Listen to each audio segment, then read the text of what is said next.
Hey guys, today I'll show you a horror thriller TV series named Strangers from Hell. Spoilers ahead, watch out and take care. The drama begins with a newbie novelist named Jong moving from the countryside to Seoul for work, ambitious to fulfill his writer's dream in the busy city. Fresh off the bus from his hometown, Jong got his first taste of the city's rough edges. As soon as he stepped out, a middle-aged man aggressively yanked his suitcase, and in the process his laptop screen cracked beyond repair. The man darted away without so much as a backward glance. Later, Jong called his girlfriend, who worked at a TV station and was swamped planning a new drama. After a quick chat, he went to a repair shop to save his laptop, only to be told that a new screen would cost him $180,000. His heart sank. Even at this price, the shop owner assured him it was a secret special discount and that a brand name store would charge at least $300,000. Broke but desperate, Jong had to take the deal. However, he went to another repair shop just to check and was told they could do it for $150,000 and might even go lower if paid in cash. Jong felt like a total sucker, and the city was full of tricks. As he left the mall, he spotted a dart-throwing game where the top prize was a new laptop.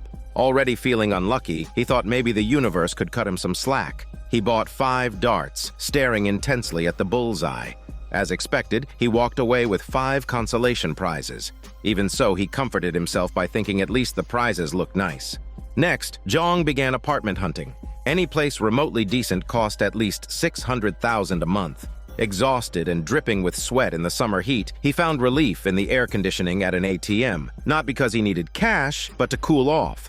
While eating, Jong stumbled upon a boarding house called Eden Dormitory with a monthly rent of the same price as a laptop repair. The low rent caught Jong's attention, so he immediately called, learned there was still availability, and was told the price was fair for everyone. Jong hurriedly made his way over, practically climbing mountains to reach this remote location. By the time he arrived, he was utterly exhausted. Nestled among a cluster of lightbox ads, he finally found the sign for Eden Dormitory. His first thought was that no one could actually live in a place like this, and he was tempted to turn back. But his suitcase was already in tatters. Perhaps this was fate. Drained, Jong stepped inside, greeted warmly by the dorm owner, an overly friendly lady everyone called Bok. She handed him a drink and even helped him wipe his sweat. She explained that this building was scheduled for demolition in 6 months, and hardly anyone was living here now, which was why the rent was so low. She then took him to the vacant room 303. Good condition was a stretch. It was all dingy walls and piles of garbage on the desk. Jong double-checked the price, and Bok insisted she was a churchgoer and wouldn't lie. She also added with a somber tone that a previous tenant had died by suicide here, causing the price to drop. She seemed very sincere, repeatedly complimenting him on how young he looked, saying he didn't look like a working man at all. As they talked, Jong accidentally bumped into another tenant, who immediately flew into a rage, complaining about the lack of air conditioning in the summer heat. One look at him and Jong could tell he was the rough type, so he didn't dare say a word. Bok whispered that it was fine since he would be leaving soon anyway. With Bok's rattling fan blowing on him, Jong decided to move into 303. After mistakenly trying to open room 302, he struggled for a while before realizing his mistake. At that moment, the door across from him opened, and a bespectacled man named Joe shot him a creepy glance before disappearing back into his room. Moments later, a simple-minded man named Duke came out from room 306, laughing to himself, and told Jong that it wasn't his room. From his odd behavior, Jong guessed he had a mental disability. Before Jong could even respond, the man had already skipped back to his room, still giggling. When Jong finally entered his room, Joe poked his head out to sneak a look at him, his expression vaguely sleazy. Jong scanned the room. The bed was dirty and flimsy, reeking of mildew, and the tiny window wouldn't open. He told himself he'd only stay here for 6 months until he saved enough to move. Just then, his mom called, and he fibbed, saying he'd moved in with a friend. She reminded him to treat his friend well, and their call was cut short by a knock on his door. It was he again, angrily scolding Jong for not knowing how to take calls outside. He's room wasn't even next to his. The walls were just that thin. The state of the shared bathroom and laundry facilities pushed Jong's tolerance even further. The washing machine and sink were so filthy he didn't even want to put his clothes in, and the bathroom door wouldn't lock, which earned him another round of scolding from he. After forcing himself to wash his clothes, Jong went up to the rooftop to get some air. A call from his girlfriend lifted his spirits slightly. During their conversation, his girlfriend told him the Eden dorm was far from his work but closer to her place. He wanted to meet up, but she had to attend her team leader's birthday dinner and advised him to get a good night's rest before his first day at work tomorrow. While they spoke, Bok came up to collect the laundry, reminding Jong that the 4th floor had once been a women's dormitory but was closed for repairs after a fire. Jong nodded and made his way back downstairs. Passing by Joe's room, he saw that his walls were covered in adult magazine posters, leaving Jong shocked. Clearly, this guy was more than just a little creepy. Strangely enough, these odd characters gave Jong some inspiration. He began writing in his notebook, a man with an awkward gait holding a black plastic bag. The scene cut to Duke, who indeed carried a black plastic bag, staring lewdly at a girl with a ponytail. The girl quickly retreated indoors, only for Duke to reveal he was actually smiling at a cat in the corner, murmuring, "It's so cute." He then gleefully ran back to the Eden dorm, only to encounter a man with a briefcase at the entrance. Duke immediately turned meek, addressing the man as Doctor. The doctor told him to behave today, to which Duke obediently replied that he would stay quiet and play dead. It was clear Duke was terrified of this doctor, though the doctor left without showing his face. The scene shifts to a few Red Cross volunteers handing out iced milk tea outside, and Duke brazenly took an entire container. Back inside, Bok wanted in on the freebie too. While grabbing for the milk tea, she noticed cat fur and blood on Duke's hands and teased him about visiting his girlfriend again, a euphemism he found funny. Laughing, he stumbled his way up the stairs. At the stairwell, Joe was using a screwdriver to mess with something on his ankle. From a glance, it looked like an electronic ankle monitor. Duke told him to just break it off and handed him a roll of tape while wielding a toy gun himself. The two of them went into a room together, and in his strange tone, Duke told the person on the bed that one perk of living in a boarding house was that no one cared if someone died. With that, Joe raised his hammer and brought it down on the person in bed. Cut to Jong, who woke up suddenly, feeling as if someone was calling him. The sound seemed to come from the wall next door. Just as he was about to check it out, his university senior, Jay, called him and invited him out for a drink. As he was about to leave, Jong heard a loud thud from above, and a chunk of ceiling plaster fell. Following the sound, Jong headed upstairs, accidentally getting a handful of gum along the way. He grabbed a roll of something lying on the floor to wipe it off, only to realize it was an empty roll of tape. He continued up to the 4th floor, noticing a sign that read, "Women's Dormitory." Remembering Bok's earlier warning, he hesitated to go in. Just then, Duke shot him with a plastic pellet, and when Jong said he'd heard noises from upstairs, Duke told him the floor was empty, suggesting it might be ghosts. Scared to wet himself, Jong decided not to open the door. But as he walked away, the doorknob quietly turned. Soon after, officers Hua and her senior responded to a resident's complaint. Hua, a recent tech graduate with a passion for the job, stood in stark contrast to her senior, a jaded, grizzled veteran coasting through his last years. Their caller turned out to be the same ponytailed girl who'd been playing with cats that morning. She complained about a foul smell coming from a black plastic bag outside her door. When Hua opened it, she discovered a dead cat inside. This was the 10th such case of animal abuse that month, all carried out in places without surveillance. It seemed like the work of someone familiar with the area. The girl complained that the police should install cameras, but the senior officer shrugged it off, saying that was the city council's job. The two almost got into an argument, but Hua managed to defuse the situation. The senior officer muttered that they'd practically become a cat body disposal team. Hua, however, was reminded of another case, a guest house murder 3 months prior, in an area where cat abuse incidents had also been reported. The senior officer dismissed her thoughts as overthinking, advising her to visit a dentist for her aching tooth instead. Back at the station, Hua continued talking to her colleagues about the animal abuse cases, linking them to everything from mentally disturbed people to serial killers, almost turning into a conspiracy theorist. Her co-workers echoed the senior officer's advice, urging her to get her tooth checked. Unable to resist, Hua ended up at a night dentist's office where a dentist named Moon treated her. At the entrance, she noticed a group photo that included the police chief. Moon explained that they'd met while volunteering together. After her treatment, Moon scheduled a follow-up for Wednesday at 7 and politely saw her out.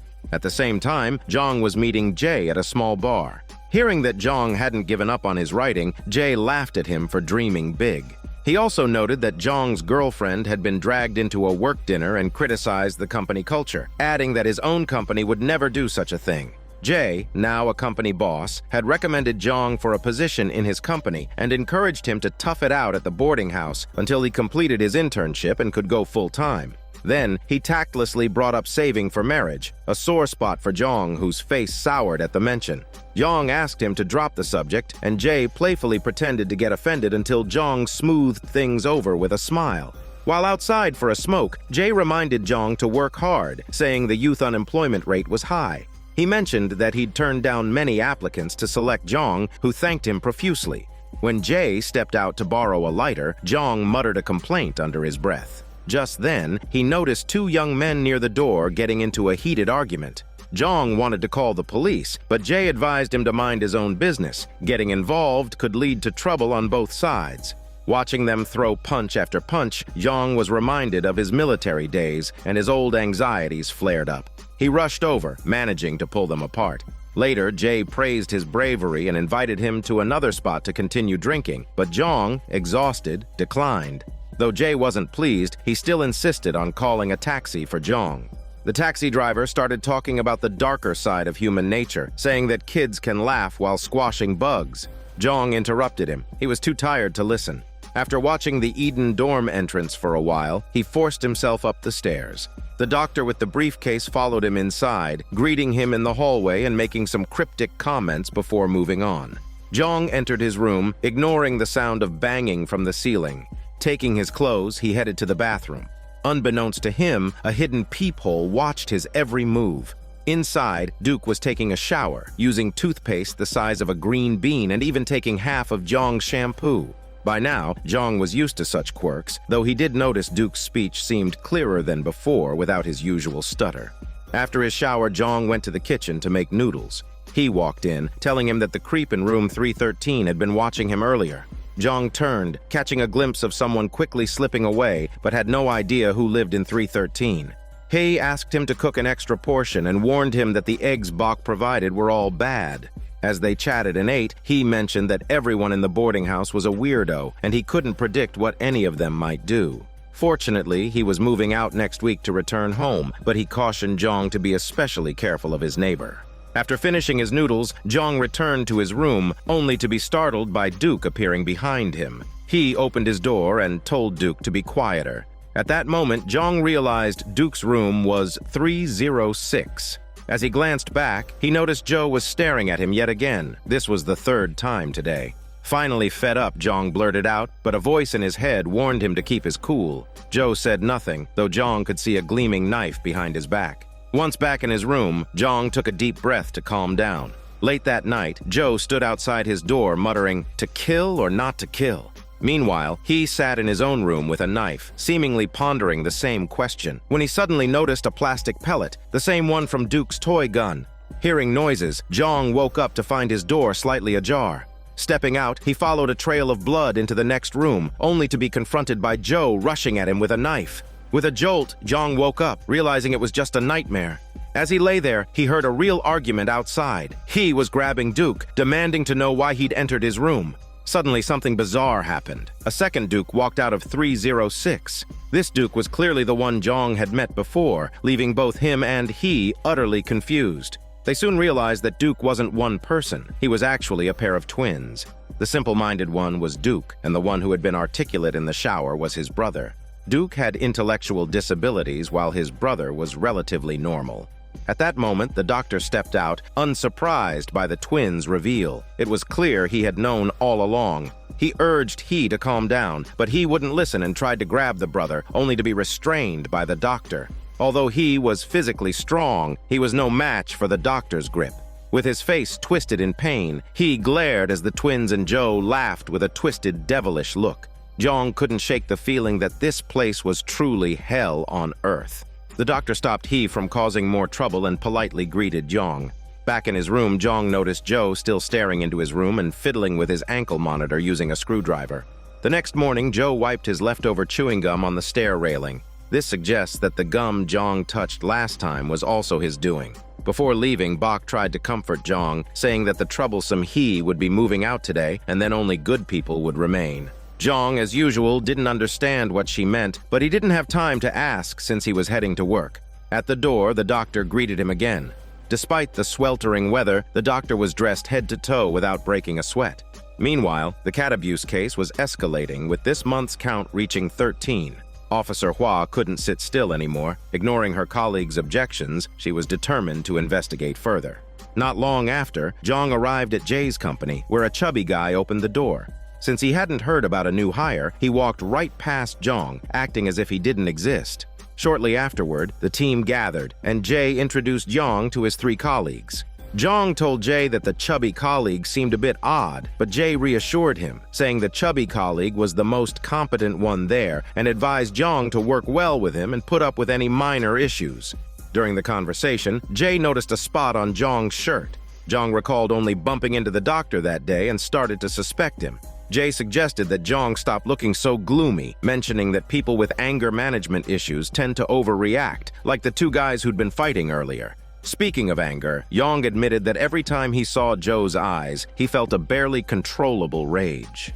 Meanwhile, he woke from a nightmare in which the doctor and Joe were trying to kill him. Hearing banging noises from the ceiling, the same ones Jong had heard before, his curiosity got the better of him, and he went up to the 4th floor, opening the door to the women's dormitory. What he didn't expect was to stumble upon a bloodied corpse in one of the rooms. He froze in shock, only to be knocked unconscious from behind by Duke's twin brother. Back in the cat abuse case area, Hua noticed a car that had been parked there for a long time. Using the dashcam footage, she spotted Duke passing by with a black plastic bag, acting suspiciously. The car's owner recognized the black bag as one used by a nearby stationery shop. When Hua and her team reviewed the store's surveillance footage, they indeed saw Duke shopping there. The shop owner mentioned that Duke lived nearby in a boarding house in the redevelopment area, which most people had already vacated. She described it as a dark, creepy place. Hua finally located the boarding house and asked the owner about Duke. Bach confirmed that Duke lived in room 306 and mentioned that she'd already warned him to stop doing those things. She then called Duke out of his room. Hastily putting on his shoes, Duke stammered, saying he just liked those cats, and followed Hua back to the police station. However, Duke seemed completely oblivious to his actions, responding to all of Hua's questions with a clueless smile. When Hua asked him about the 13 cats, Duke only replied, "It's not 13, just 1. The chief told Hua they had no evidence linking Duke to all the cat killings and suggested she focus on missing persons instead. Frustrated, Hua let Duke go, but she noticed shortly afterward that a new missing person alert had been posted. A Pakistani man had disappeared close to the Eden dorm, which raised Hua's suspicions. She felt that there might be a connection between the missing person and the cat abuse cases. Meanwhile, Jong's good looks quickly caught the attention of the only female designer of the company, who was all smiles and even handed him slippers. This made the chubby colleague jealous, since he had a crush on the designer, leading him to ignore Jong. Adding to that, Jay had praised Jong's abilities before he started, so the chubby colleague threw a new task at him without explanation, telling him to figure it out himself. He woke up to find himself tied to a chair by Duke's twin brother, who threatened to cut off his hand, scaring him half to death. After a few mock swings, the brother mentioned that if it weren't for that man, he would have done it already. At this point, Duke returned to the Eden dorm, prompting his brother to step away briefly. However, during the scuffle, He's wrist tape was accidentally cut by his axe. The brother scolded Duke, warning him to be more careful, while Duke insisted that the police hadn't found anything suspicious. Cut to the dental clinic. Moon was a favorite among the kids thanks to his good looks. After finishing with a patient, he received a call. Judging by his tone, the caller seemed to be a romantic interest, and the two planned to meet after work. Jong initially planned to meet his girlfriend after work. Since moving to Seoul, the two hadn't had a chance to spend any time together, let alone a hormone game. However, Jay had organized a team dinner, making it mandatory for everyone. Ironically, just yesterday, Jay had criticized other companies for infringing on employees' personal time. Meanwhile, Jong's girlfriend wasn't much better off. Just as she was about to leave, her supervisor dumped another absent colleague's work on her. Although she tried to decline, her V guilted her into accepting, framing it as a gesture of trust. Meanwhile, Jong texted her about the team dinner, and his girlfriend reluctantly decided to stay and work late. At the dinner, Jay drank a bit too much and started going on about Jong's writing ambitions, laughing at his dream of becoming a writer and recalling how he'd spent 3 years in a club back in college, still clinging to his dream even now. This hit Jong's deepest insecurities, and in a flash of anger, he imagined himself slamming his glass down. But then the scene cut back to reality, where Jong was still sitting there, swallowing his frustration while Jae continued his lecture. In reality, he had no choice but to sit and listen as Jae made backhanded compliments, sounding supportive on the surface but laced with harsh criticism. After the meal, everyone headed home.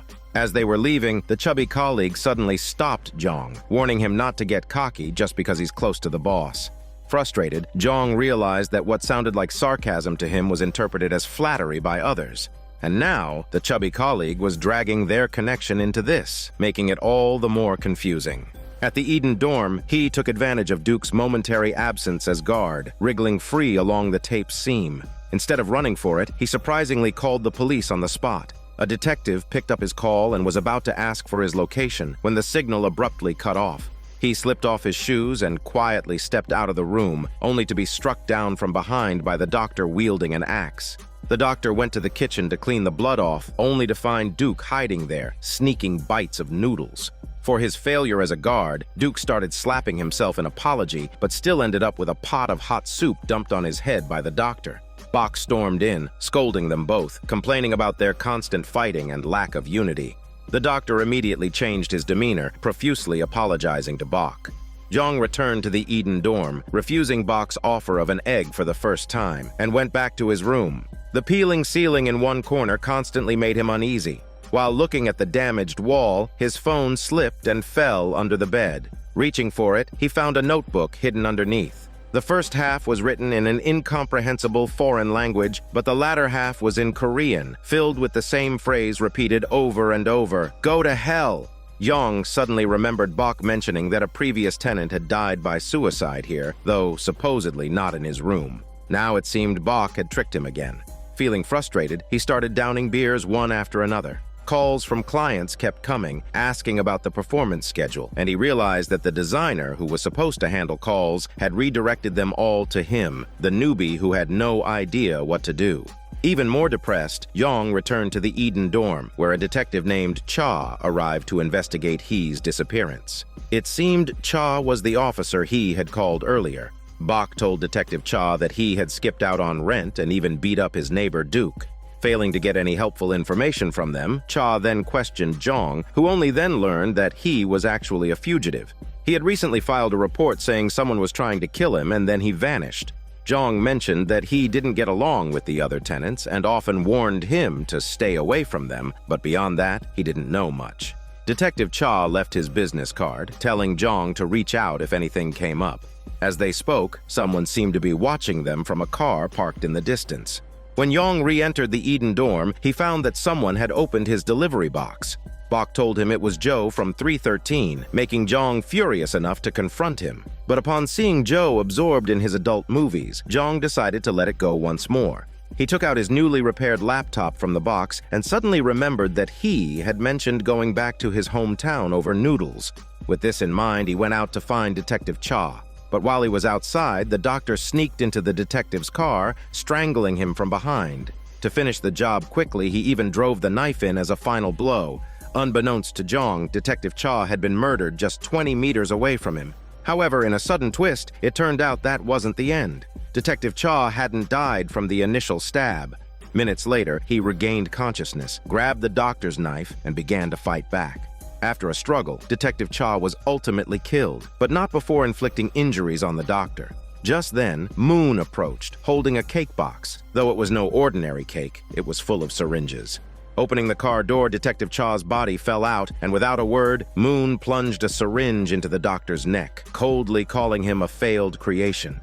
The scene shifts to Moon's clinic, where a photo on the wall shows various residents of the Eden dorm, confirming that the man in the photo is the hidden tenant, Jong's mysterious neighbor. The doctor appears to be Moon's disciple, though now he seems to be disobeying his mentor. To Moon, killing is an art, and the doctor's impulsive murder of Detective Cha without permission is intolerable. Thus, Moon strangles the doctor himself, saying he appreciates the doctor's efforts before he finishes him off. Afterward, Moon returns to his room, continuing to observe Jong's every move through a hole in the wall. When Jong heads up to the rooftop, Moon follows him, adopting a friendly demeanor. Gazing at Jong with an unsettling intensity, he finally speaks, asking why Jong keeps staring at him. Moon responds with a gentle tone, saying he feels a strange connection to Jong and wonders if they might be kindred spirits. Moon appears to have set his sights on Jong as his next project. After observing him for some time, he begins to find ways to get closer. On the rooftop, he strikes up a conversation with Jong over beers, bonding over a shared interest in crime novels. Jong is stunned to discover that Moon is also a fan of the same crime novelist Raymond, and his fondness for Moon skyrockets. They chat about Jong's new story, featuring a character who is a pianist on the surface, but a twisted killer at heart, who relishes the sensation of strangling his victims and feeling life fade beneath his hands.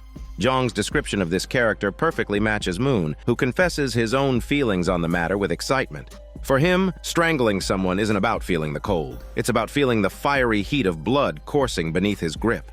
Inspired, Jong rushes back to his room to jot down Moon's words, only to find his notebook mysteriously closed. He recalls leaving it open before he left and remembers that his package had been tampered with and that Duke had been in He's room. Jong feels a surge of suspicion but quickly brushes it off and resumes editing his story.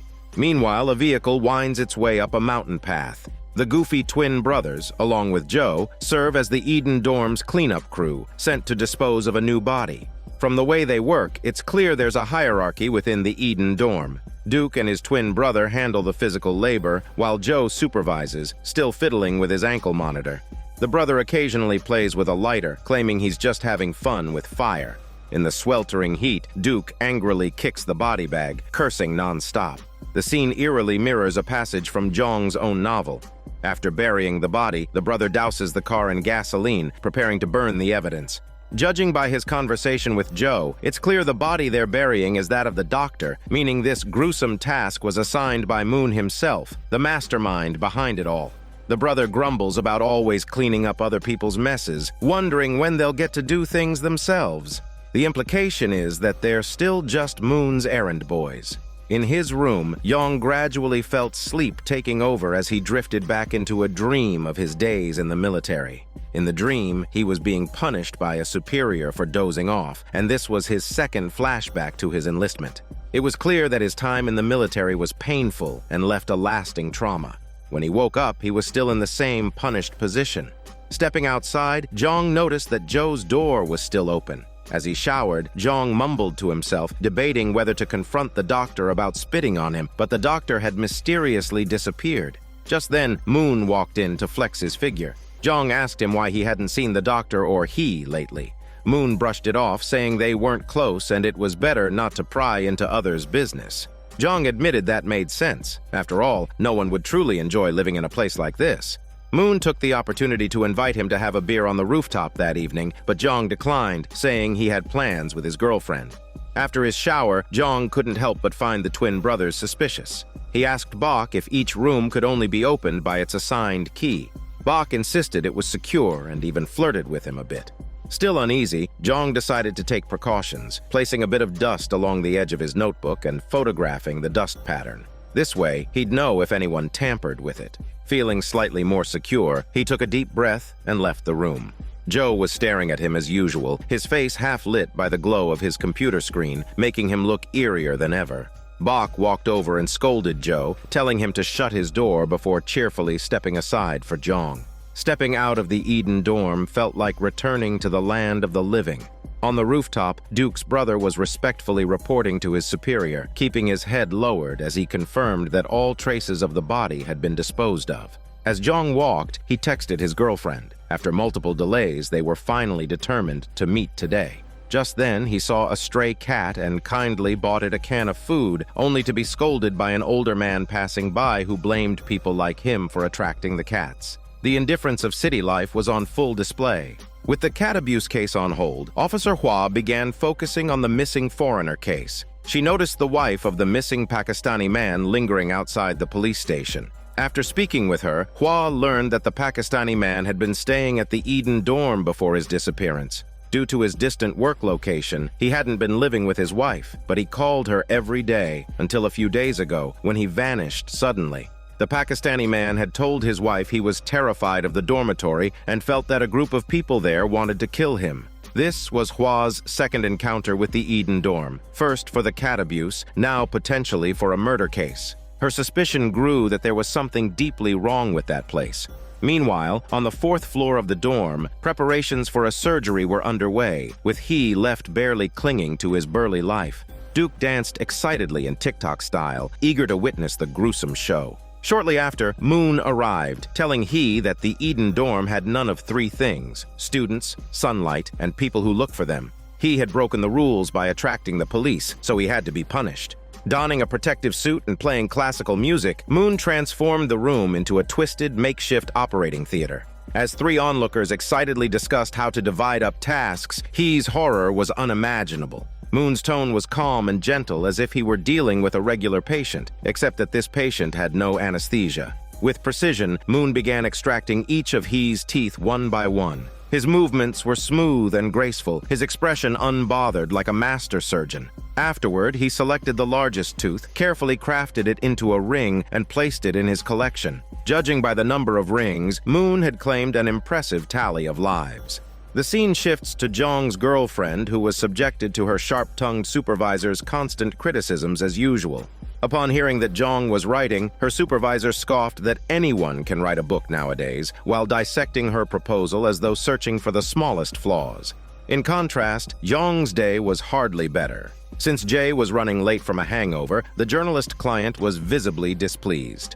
The colleague in charge dumped a difficult project on Jong, telling him to ask the chubby colleague if he had questions. Given the chubby colleague's attitude toward Jong, he might as well have been on his own. The chubby colleague went on and on, criticizing Jong, saying he didn't even measure up to a grade schooler. Inside, Jong's anger simmered, and he wanted nothing more than to slam a keyboard on the chubby colleague's head. But it was just an internal fantasy. He had to grit his teeth and bear it. Jay finally arrived at the end of the day, meaning Jong couldn't finish his work and had to work overtime. Dejected, he messaged his girlfriend, telling her they probably wouldn't be able to meet tonight. But to someone as dedicated as Officer Hua, overtime was hardly an issue. She had grown suspicious of Duke when he visited the police station and was now investigating his background. Hua discovered that the twin brothers had an uncle who was still alive, so she went to their hometown to learn more. The uncle told her that the twins had been strange since birth. As children, they had even tried to burn him alive. No one believed him, no matter how much he told people about it. Just mentioning them made him look sick, as if he had swallowed a rat. Relieved, he handed Hua a box of items left behind by the brothers, as though he were getting rid of a burden.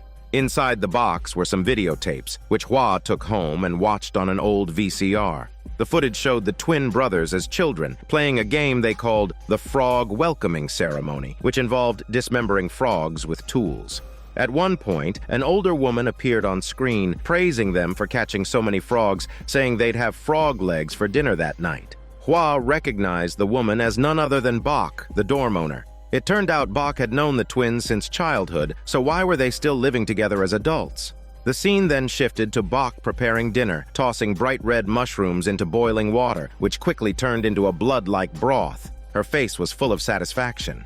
Not long after, the twin brothers came out carrying a large sack dripping with blood. Judging by its weight, the sack likely held body parts. What they didn't expect was for Jong, who had finished his overtime early due to his girlfriend's unexpected work, to return to the Eden dorm just in time to see them. He noticed the twins struggling with the heavy sack and began to grow suspicious, secretly following them. A stray cat darted out, and Duke's brother couldn't resist chasing it, nearly spotting Jong hiding behind the wall. Fortunately, Duke's attention was diverted as he started kicking the sack furiously, drawing his brother's focus back. Jong exhaled in relief, only to realize Moon was already standing behind him. Completely unprepared, Jong blurted out his suspicions. To his surprise, Moon didn't avoid the topic at all. He walked right over and asked the twins what was in the sack. Stammering, Duke said it was just kitchen scraps and that the liquid was just wastewater.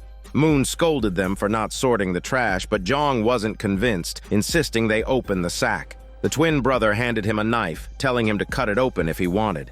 As the bag opened, a dead cat fell out, mangled and bloody, making Jong stumble back in horror. Duke claimed the cat had died from eating a poisoned rat. Reluctantly, Jong let it go. He asked why Moon was so unfazed, to which Moon explained that his father had been a veterinarian, so he was used to seeing dead animals. This seemed plausible enough, and Jong dropped the subject. The two then went to the kitchen for a late-night snack. Moon took out some raw beef from the fridge, offering it to Jong with drinks. After taking a bite, Jong felt something off about the taste, assuming it must have been his encounter with the dead cat that made him sensitive to the meat. Seeing him frown, Moon suggested that maybe the cut didn't suit his taste and offered other parts, which Jong declined. Watching Moon relish the meat, a chill ran down Jong's spine all the way to his smelly butt. Now remembering the dead cat he saw earlier, Jong finds himself unable to eat the raw meat in front of him. Making an excuse, he leaves the table. Bok comes over, devouring the meat with gusto, commenting that maybe it needed a bit more seasoning to suit Jong's taste. Moon remarks that Jong is just too sensitive and that he personally enjoys the pure flavor of the meat. Back in his room, Jong checks his computer. The small bit of dust he placed there in the morning remains undisturbed, so it seems no one has tampered with it. Yet he can't shake the unsettling memory of Moon's expression as he ate, sparking some inspiration that sends him into a writing frenzy.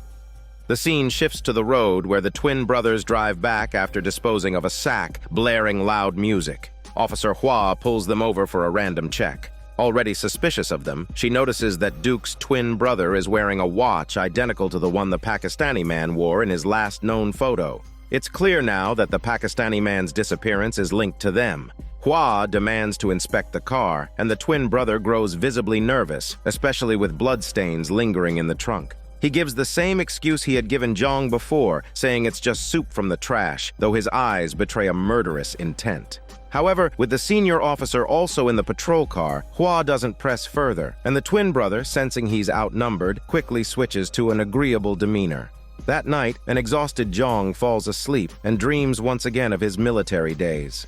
In his dream, a comrade is gnawing on a slab of raw meat and offers it to him. Startled, Jong jolts awake, realizing how deeply Moon had frightened him the previous night. But every move he makes is still being watched by Moon through a hole in the wall. The next morning, as Hua prepares to leave, her grandmother, as usual, takes her hand and asks her to find her husband. It turns out Hua's grandmother, in her old age, constantly yearns to reunite with her lost husband. This is also why Officer Hua felt a particular empathy when the Pakistani man's wife begged her to find her missing husband. Meanwhile, Moon encounters a female patient who clearly idolizes him. She invites him to join her as a volunteer over the weekend, but Moon declines, saying he already has plans. Afterward, the woman's daughter tells her mother that she finds the man creepy. It seems that children really are more perceptive than adults, often sensing the aura of death around people.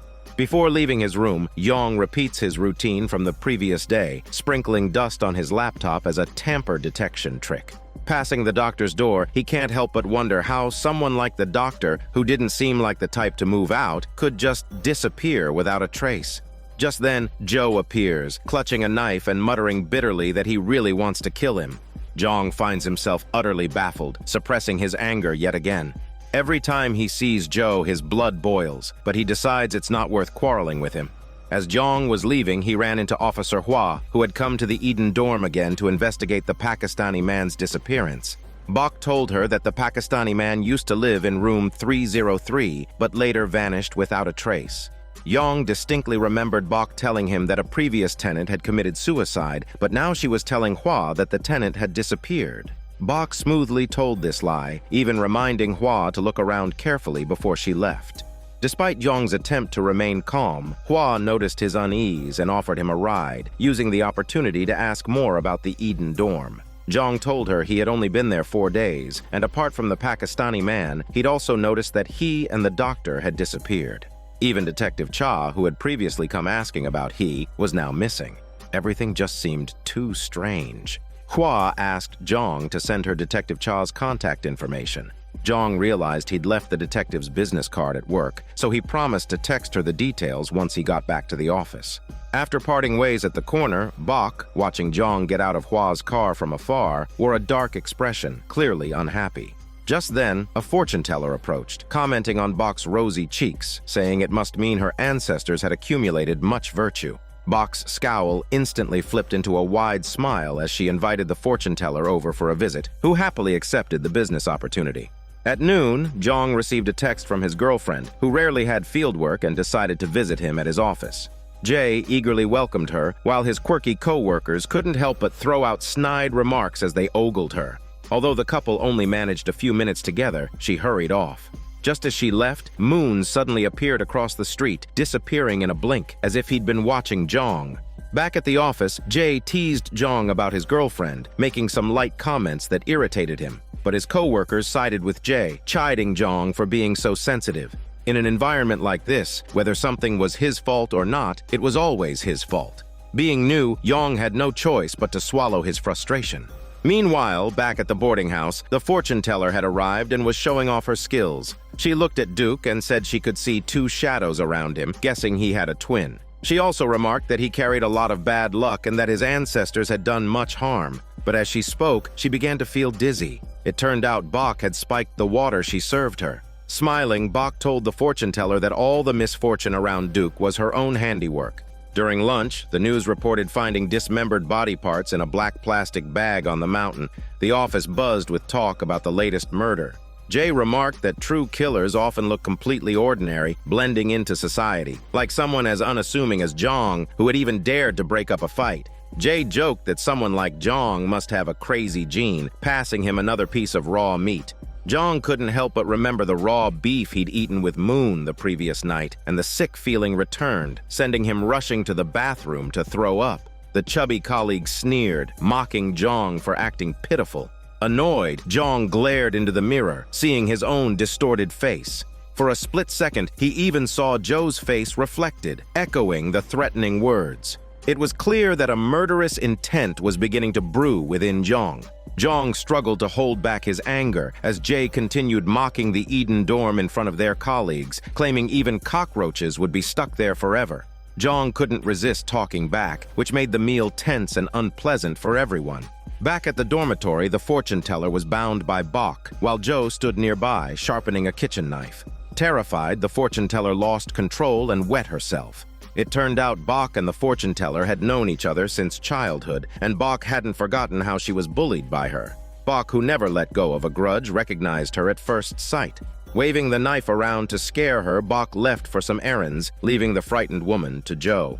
Later at work, Jong sent Hwa a photo of Detective Cha's business card, only to be cornered on the rooftop by Jae, who gave him another lecture. Jong struggled to control his temper, but in his mind he had already strangled Jae several times over. Whereas before he only wanted to punch people, he now found himself thinking about killing them. The darkness inside him was clearly expanding. When Hwa received Detective Cha's contact, she called immediately, only to find his phone was off.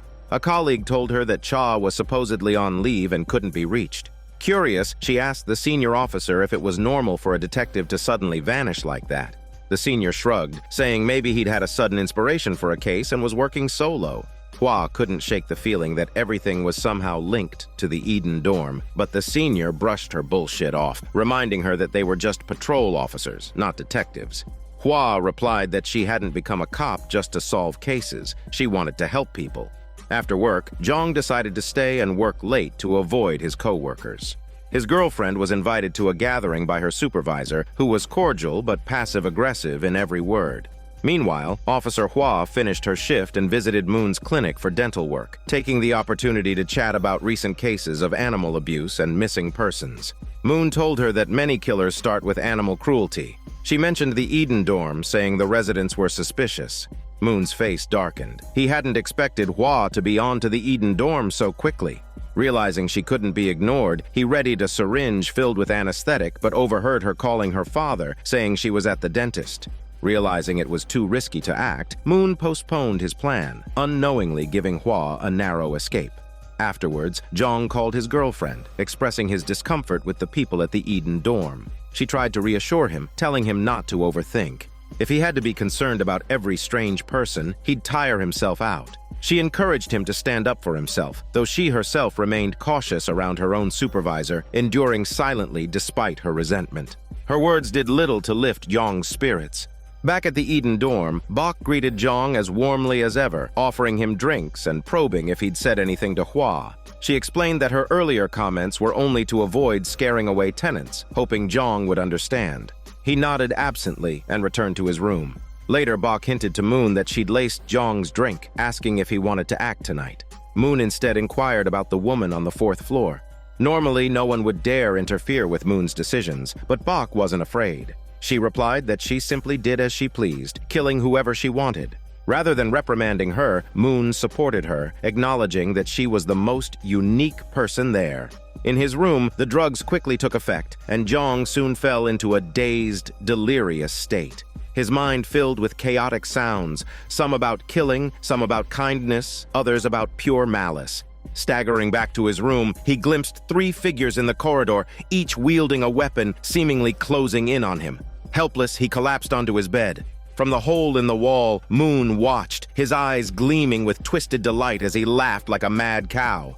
Jong was shaping up to be his finest creation. Meanwhile, Joe and the 2 twin brothers were sharpening their knives, seemingly ready to move in on him, but they stopped after Moon told them his plan, to groom Jong as his successor. The twin brothers scoffed, thinking Jong was too weak like a chicken, but Moon reminded him that appearances can be deceiving. When Jong woke up, he noticed that the dust he had placed on his notebook as a security measure was gone. Certain that someone had entered his room, he demanded to see Bok's surveillance footage. On the video, he saw Joe standing by his door at midnight. Just as Joe seemed about to open the door, the footage turned to static. Bok tried to explain it away as sleepwalking, but Jong finally had proof and refused to let it slide. He confronted Joe on the verge of a fight when suddenly the doctor showed up to break it up, scaring Jong. On closer look, he realized it was Moon, and the drugs hadn't entirely worn off. But Jong finally understood why everyone seemed so terrified when Moon showed up. Everyone in this boarding house seemed to smile like a demon from hell, and they were a close-knit group. Jong was increasingly frightened, and under the weight of it all, he let go of Joe and returned to his room. Moon invited him to the rooftop to chat, and as they passed the 4th floor, Jong heard noises inside.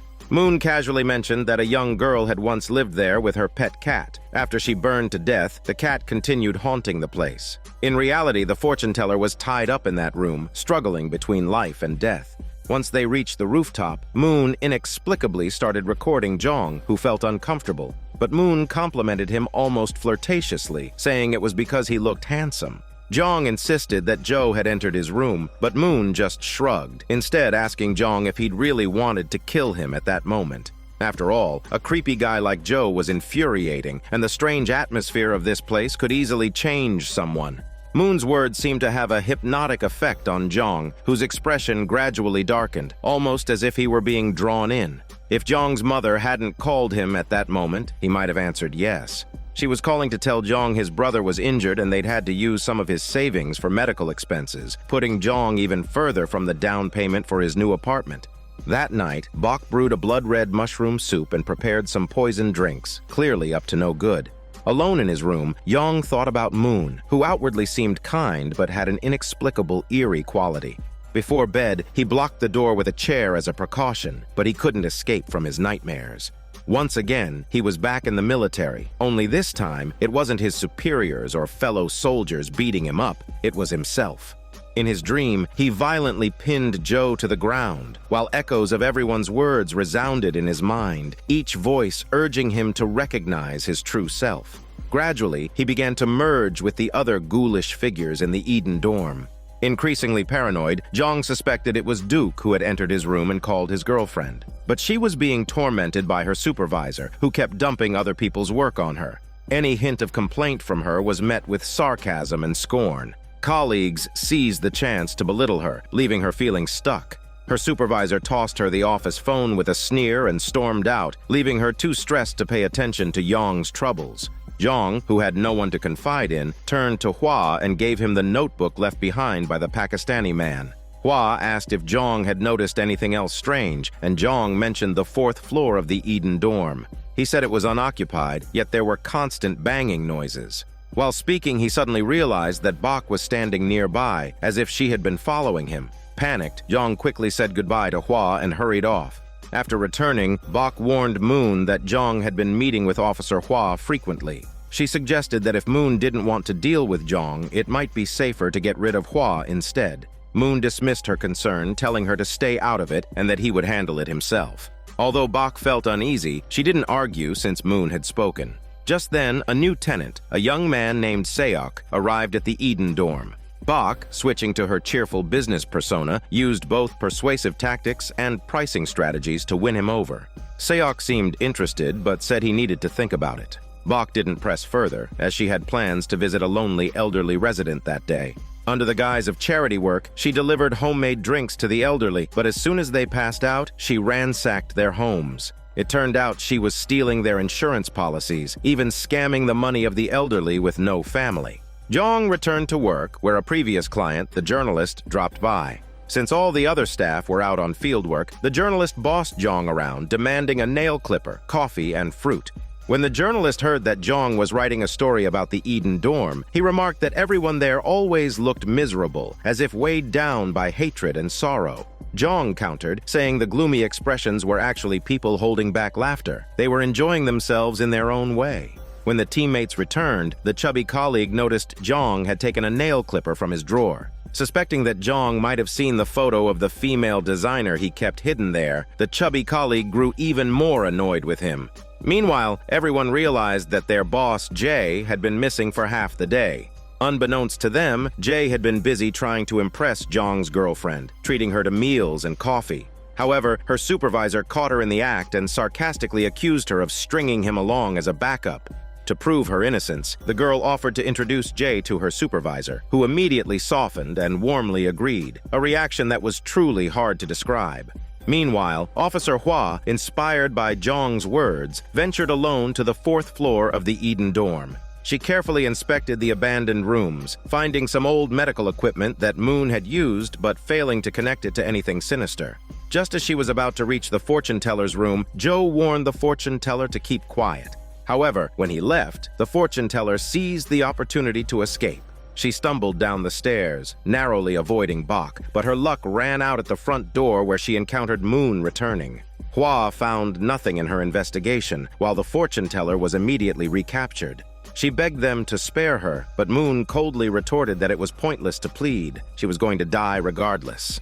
With that, the three of them held her down as Bach forced her to drink a bottle of poisonous juice. Bach mockingly said the fortune teller should be glad it was a quick death compared to the suffering others had endured. At the end of the workday, Jay took his employees out for food and drinks again. Jong absent-mindedly joined them. On the way out, a flower vendor reminded him of his mother, who sold fish at the market, so he bought a rose and gave it to the envious designer. Jay took the opportunity to tease them, trying to set them up, but Jong seriously stated that he had already had a girlfriend. Little did he know about Jay's ulterior motives, as Jay had no intention of letting Jong stay at his place when Jong pleaded for a few days of refuge. Preoccupied with his own plans to pursue Jong's girlfriend, Jay firmly refused. The designer kept showering Jong with attention, which angered the chubby colleague to the point that he aggressively bumped into him. Just as Jong was about to lose his temper, he received a text message that asked if he wanted to kill him. This immediately made him suspect that Moon was following him again. He nervously looked around, but couldn't find anyone suspicious.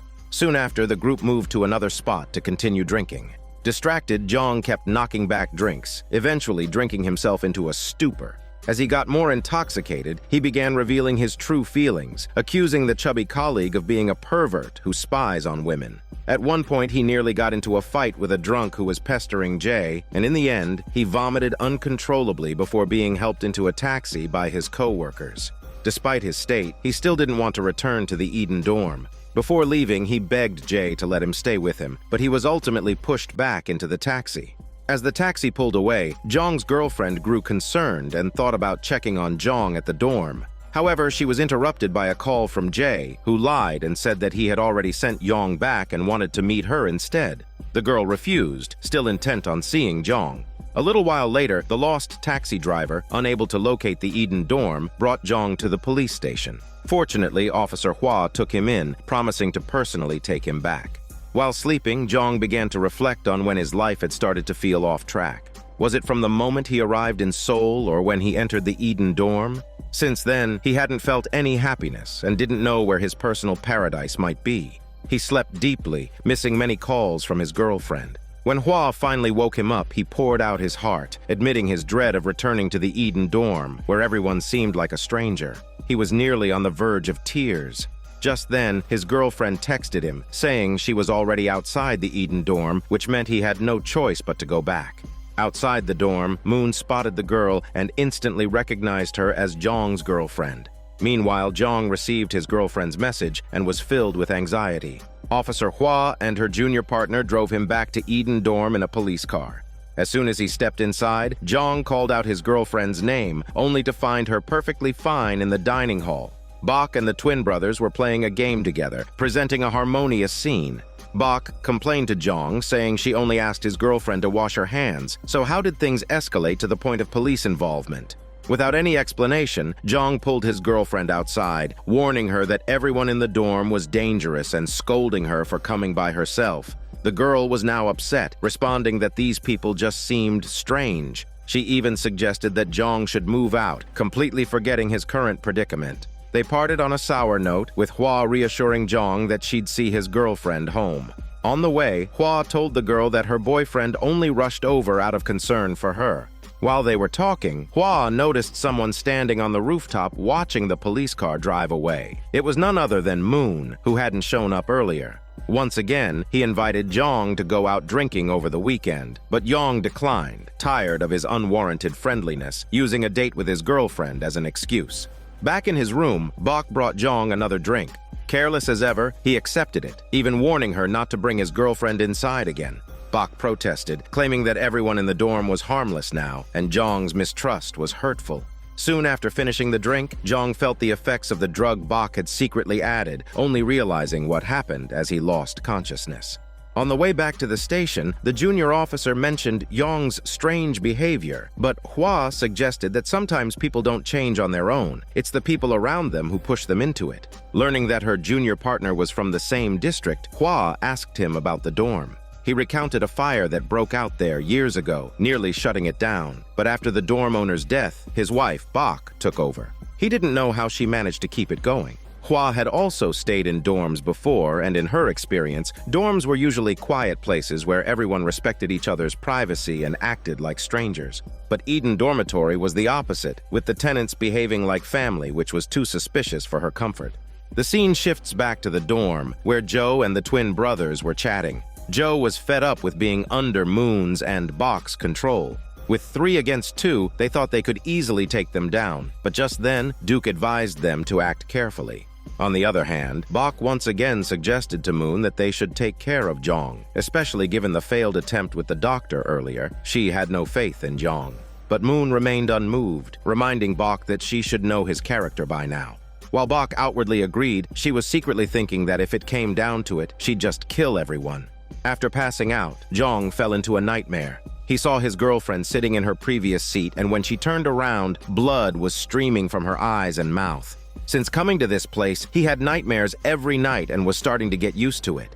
When he woke up, he went to the dining hall for some water, only to find Joe appear again, muttering about wanting to kill him. This time, Jong had had enough. He slammed down his cup and grabbed Joe, daring him to try. After venting his anger, Jong lashed out at Duke as well, almost getting into a fight with Duke's twin brother. But as soon as Moon appeared, the brother's arrogance instantly faded. Unable to stand Moon's favoritism toward Jong, he argued back. Moon said that though he was speaking with a smile, he was definitely not joking. Next to them, Duke quickly urged his brother to bow his head and apologize, and only then did Moon let it go. On the rooftop, Jong confided to Moon that he didn't understand why Joe always seemed to want to kill him. Moon replied that Joe's attitude was entirely Jong's own fault. After last night's drunken rampage, knocking on doors and causing a scene, the security cameras had probably captured everything. Moon even encouraged Jong to act according to his own will, saying there was nothing wrong with letting loose a little. Jong couldn't believe he'd actually done that, so he went to Bok to check the security footage and discovered Moon hadn't lied. Under the influence of the drugs, Jong had lost control, lashing out at everyone and even pointing his finger in Moon's face while yelling like a mad cow. But Moon hadn't gotten angry. Instead, he affectionately said he seemed really angry today. There was no denying his genuine fondness for Jong. The more Jong watched himself, the more frightened he became. If things continued like this, he felt he might go insane. He couldn't help asking Bok if he could get half of his deposit back if he moved out. Meanwhile, Jong's girlfriend, who was working overtime on the weekend, arranged to meet Jong in the evening. The previous night, when she returned home, Jay was waiting there. After bad-mouthing Jong, he made various excuses to ask her out. The girl felt she should keep her distance from him, but her supervisor seemed interested in Jay and pressured her to help set them up. She felt uncomfortable, but her supervisor mocked her for wanting to have everything for herself, leaving her mentally exhausted. Officer Hua hadn't rested over the weekend either. She kept obsessing over the connection between the dormitory and the missing persons case. She was convinced they were related but had no evidence to prove it. Her father was a seasoned detective, and he told Hua that if it was indeed the people at the dorm, it would have to be a group operation. Making someone disappear wasn't easy, and it would be hard to hide the traces. A group effort would have a central figure coordinating and assigning tasks to everyone. Her father asked if she suspected Bach. Hua thought back to the person she'd seen on the rooftop last night and said it could be someone else, though Bach was definitely suspicious. Hua thought it was worth investigating further. Just then, she realized she was about to miss her movie, so she hurried her father to get moving. Meanwhile, Jong spent the entire day checking out countless rental properties, even those where people had recently died, ignoring the agent's attempts to make him reconsider. Having experienced the horrors of the dorm, death didn't faze Jong anymore. His biggest challenge now was finding a place that didn't require a deposit. Looking dejected, Jong waited for his girlfriend at their meeting spot, while a couple across from him discussed how losers don't deserve to be in relationships. The comment hit Jong where it hurt, and his gaze turned cold and menacing. The couple left quickly under his intense stare. At that moment, Jong noticed Moon watching him from across the street, only to disappear in the blink of an eye. This wasn't the first time something like this had happened, and Jong was convinced he was being followed by Moon. Frozen in fear, he stood in place, just as Hua happened to spot him when she left the movie theater. Hua had also seen Moon in the area not long before, though she didn't know what was going on. Jong stood there in shock for a long time, startled by his girlfriend's sudden appearance. Looking alarmed, he told her he was being followed by Moon. Already feeling down, the girl lost her patience entirely. She snapped, saying that there were so many strange people in the world, yet he was always this sensitive. With no one to confide his fears in, Jong felt depressed as his girlfriend stormed off. Watching from a short distance, Moon quietly observed everything. Hua got a call from her junior partner when she got home. Earlier, he'd helped her investigate Bach, and the findings had shocked him. Bach seemed like a curse. Both her parents and 2 husbands had passed away in succession, and all their life insurance, totaling up to $100 million, went into her pockets. She'd used the money to open a daycare center, even taking out extensive fire insurance on it. The center eventually caught fire, and Bach collected yet another payout. Even her current ownership of the Eden dorm had come from an inheritance from her ex-husband. The partner suggested Hua hand the case over to the Criminal Investigation Department, but with no solid evidence, Hua decided to hold off for now. As night fell, Jong prepared to return to the dorm, stopping at the supermarket to buy a fruit knife before cautiously heading back to his room. Shortly after, he heard a knock. It was the new tenant Seok who had come to check out the room earlier. He was now officially moving in. Though Jong didn't recognize him, he hid the knife behind his back as he opened the door. This situation seems familiar because Joe had done the same thing when Jong first arrived. Seok asked to borrow a phone charger, and after a moment of hesitation, Jong lent him one. Seok returned to his room where a charger was already plugged in. Meanwhile, the twins and Joe were on the 4th floor, moving a body. The brother accidentally dropped the body bag, which landed with a loud thud, prompting Jong to decide he'd investigate what was going on upstairs this time. Joe mocked the brother, saying he was scared of alerting Jong, clearly showing his cowardice. Frustrated, the man was provoked to kill Jong to prove himself. Just then, Jong reached the 4th floor, cautiously asking if anyone was there. The brother replied, saying that Jong had walked right into his own death. With that, he raised his knife, preparing to attack. Unaware of the danger, Jong was stopped by a call from his mother. Moments later, the brother returned to the room, sitting down silently. A few seconds later, the wound on his neck became visible, and he cursed as he coughed up blood and died. The one who took out Duke's twin brother was none other than Moon. He wouldn't allow anyone to mess with his work, even if it meant killing them. Duke, trying to hide his sorrow, forced a smile and obeyed. Joe walked away without a word, his complaints about Moon remaining just empty talk. Bach chuckled, saying that going to heaven sooner wasn't such a bad thing. At that moment, none of them dared to cross Moon. After his mother's call, Jong lost his courage to continue investigating the 4th floor and fell into a restless sleep, once again plunging into a nightmare. In the dream, he opened the door to the room next door, which looked just like it had in previous nightmares, walls covered in blood. But this time, there was someone inside, a figure both familiar and unfamiliar. As the figure turned around, it revealed Jong's own face, telling him to run before bursting into a sinister laugh that looked eerily similar to Moon's. The scene shifts to Jong awakening from his wet nightmare once again. Ever since moving in, he had nightmares every night, each one leaving him drenched in cold sweat. This time, however, the demon in his dream was himself. Across the hall, Joe woke up with a lecherous grin, watching uncensored content on his screen with a seductive stocking in his mouth. Clearly, he was sleeping much better than Jong. At breakfast, Hua's tooth started hurting again, and her father urged her to get it checked. Hua shared Bok's bizarre history, and based on his experience, her father concluded that Bok must have been a suspect before, especially with the daycare fire likely making the news. Hua immediately searched online and found a news article about it, a fire at an orphanage, with the suspect still at large. What caught Hua's attention even more was that the orphanage's name was the same as Moon's dental clinic. Hua quickly connected the dots and decided to investigate the 4th floor of the dormitory, where she found dental equipment. As she left the dorm, she saw a shadowy figure upstairs resembling Moon and recalled his disturbingly accurate profiling of serial killers. She began to suspect that Moon and Bok might be involved in the disappearances. As Jong was heading out, he ran into the new tenant, Seok, showing he had no ulterior motives. New to the dormitory, Seok was still clueless about its eerie atmosphere. Jong, unwilling to discuss the place in the hallway, accompanied him outside. He learned that Seok was a wandering rapper, 2 years younger than him, who carried a speaker around to perform on the streets, likely facing struggles as difficult as Jong's own.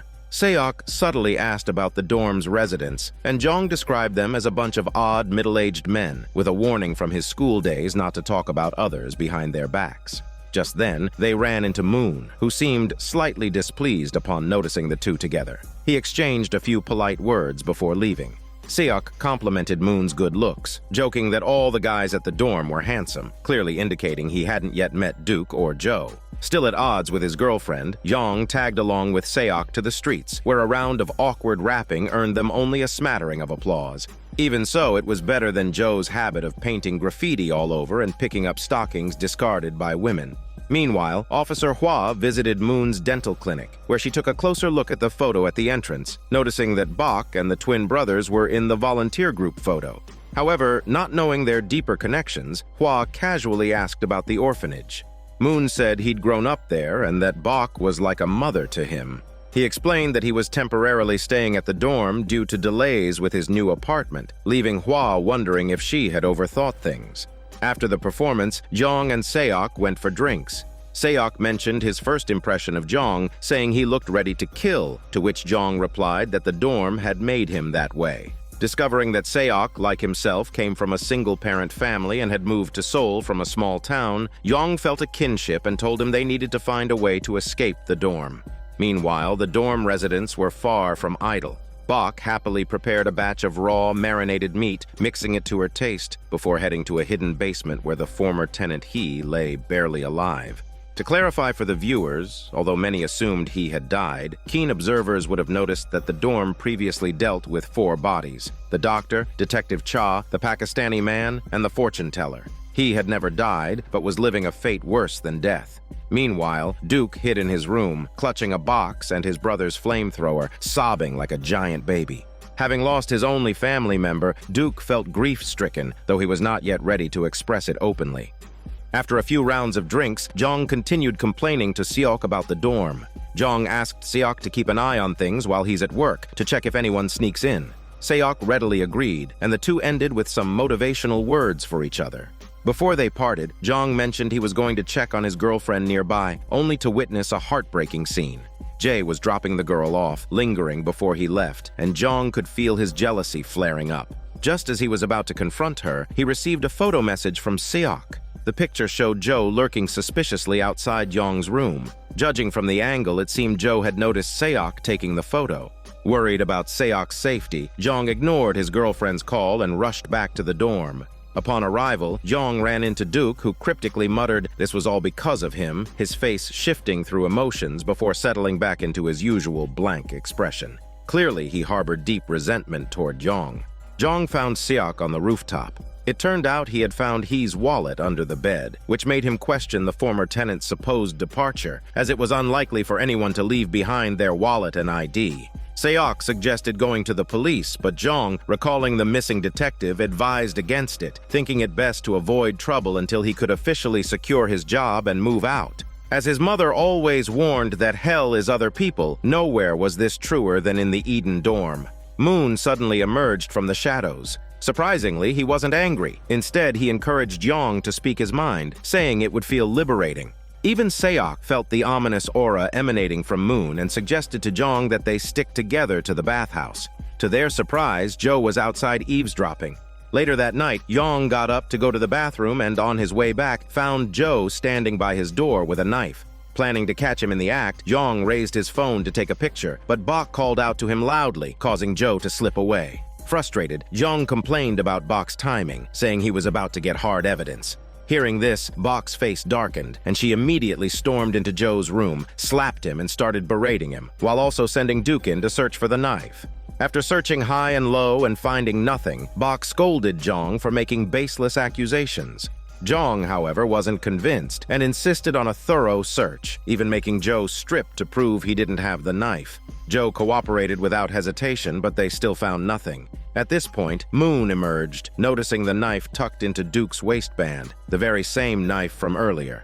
It turned out Bok had only sent Duke in to help hide the evidence, orchestrating the whole setup to make Jong appear paranoid. This coordinated effort revealed their united front against him, leaving Jong unable to rest that night, though he believed he wasn't mistaken. However, with everyone ganging up against him, he spent the entire night blocking the door with his chest, only leaving when his alarm went off. So disoriented, he even forgot to change his shoes. Arriving late at work, his colleagues bombarded him with sarcastic remarks. The boss, Jay, kept complaining about his back pain, joking about needing a girlfriend to take care of him, and even brought up Yong's girlfriend, which infuriated Jong to no end. His twisted expression barely contained his inner rage, filled with venomous thoughts. Jong began to understand that hell wasn't just in the dorm or his job, it was the people around him. Jong's mood hit rock bottom, and he spent the day in a fog. The only moment of clarity came when Seok called him, saying he'd been watching Moon and noticed how creepy his gaze was. Jong warned Seok to be cautious, but he quickly fell back into his daze, waiting until everyone had left work. Finally, Jong's pent-up frustration exploded, and he smashed the chubby colleague's keyboard to pieces. Declining Seok's invitation to go out for drinks, he knew that in his current mood, he might actually lose control if he ran into Joe and the others again. Jong now just wanted to stay as far away from the dorm as possible, so he hid in an internet cafe to play games. But trouble wasn't ready to leave him alone. A group of young guys in the cafe started arguing, and when Jong tried to calm them down, they turned on him, threatening to gang up on him. A few minutes later, Jong's fists taught them a lesson. The young men ended up bruised and bloodied, but Jong couldn't stop himself from landing punch after punch. The scene flashed back to his days in the military when the squad leader would bully the rookies, and Jong couldn't stand by. Now, the rookie he was defending morphed into Seok, pleading with Jong to save him in a trembling voice. One by one, the faces of the dorm's residents flashed before Jong's eyes, and the squad leader looked just as repulsive as them. Unable to control himself, Jong kept punching until the leader's face was a bloody mess.